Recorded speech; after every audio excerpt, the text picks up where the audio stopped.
नमस्कार दोस्तों, आप सभी का स्वागत है short and out 2.0 YouTube channel पर। Rajasthan high court Hindi steno से संबंधित डिक्टेशन प्राप्त करने के लिए आप हमारे चैनल को सब्सक्राइब करें तथा वीडियोज को लाइक एवं शेयर करें। चलिए डिक्टेशन स्टार्ट करते हैं। डिक्टेशन स्टार्ट होगी 5 सेकेंड बाद।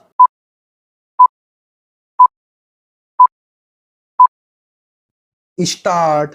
पिछले 7 साल का आर्थिक लेखा जोखा विवादों में है, जहां एक तरफ केंद्र और राज्यों की भाजपा सरकारें अभूतपूर्व आर्थिक प्रगति के दावे कर रही है और सैकड़ों करोड़ रुपए के बड़े बड़े विज्ञापन अखबारों में छपवा रही है, वहीं विपक्षी दलों का लगातार यह आरोप है कि पिछले 7 वर्षों में भारत की आर्थिक प्रगति होने की बजाय आर्थिक अवनति हुई है।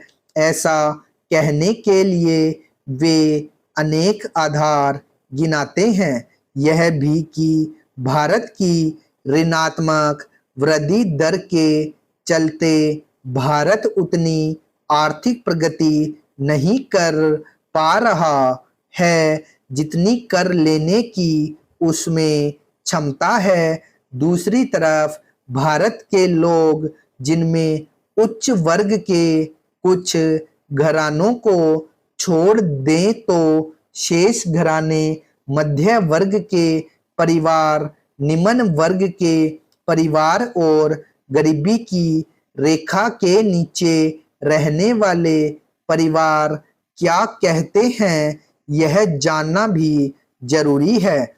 इसका सबसे साधारण तरीका यह है कि हर जिले के माध्यमिक और उच्च शिक्षा के संस्थानों में पढ़ने और पढ़ाने वाले अपने अपने स्तर पर एक व्यापक सर्वेक्षण करें, जैसा ग्राम स्तर पर, ब्लॉक स्तर पर, कस्बा स्तर पर और नगर के स्तर पर सभी जागरूक शिक्षण और गंभीर छात्र सार्वजनिक सर्वेक्षण समितियां बना लें।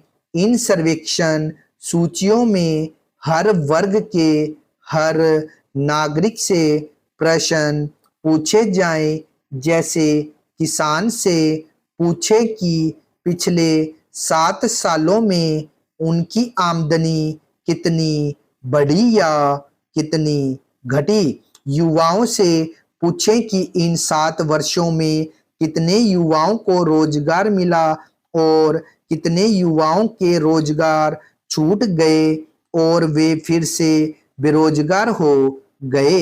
इसी तरह फुटपाथ पर सामान बेचने वालों से पूछें कि इन 7 सालों में उनकी आमदनी कितनी बढ़ी या घटी। इन वर्ग के सभी लोगों से यह भी पूछा जाए कि इन 7 वर्षों में उन्हें मुफ्त स्वास्थ्य और शिक्षा सेवाएं मिली है या नहीं। मंझले व्यापारियों और कारखानेदारों से भी पूछें कि उनकी बैलेंस शीट यानी आय व्यय का लेखा जोखा देखकर बताएं कि उसमें इन 7 सालों में कितनी प्रतिशत तक वृद्धि हुई है। इसी वर्ग से यह भी पूछें कि उन्होंने इन 7 वर्षों में कितने मूल्य की नई अचल संपत्ति खरीदी या बेची। लगे हाथ उच्च वर्ग के लोगों से भी सवाल किए जाने चाहिए।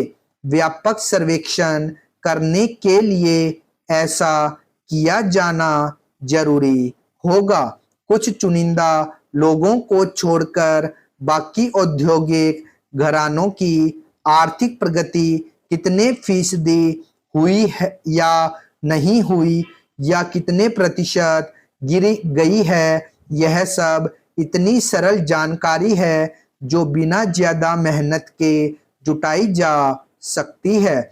एक शिक्षा संस्थान उपरोक्त श्रेणियों में से हर श्रेणी के हर इलाके में कुछ लोगों का चयन कर ले और इस चयन के बाद उस वर्ग के लोगों से वैसे ही सवाल पूछे जो उस वर्ग से पूछने के लिए यहाँ दिए गए हैं। अगर कोई सर्वेक्षणकर्ता समूह अत्यधिक उत्साही है तो वह इस प्रश्नावली में अपनी बुद्धि और समझ के अनुसार और भी सार्थक प्रश्न जोड़ सकता है।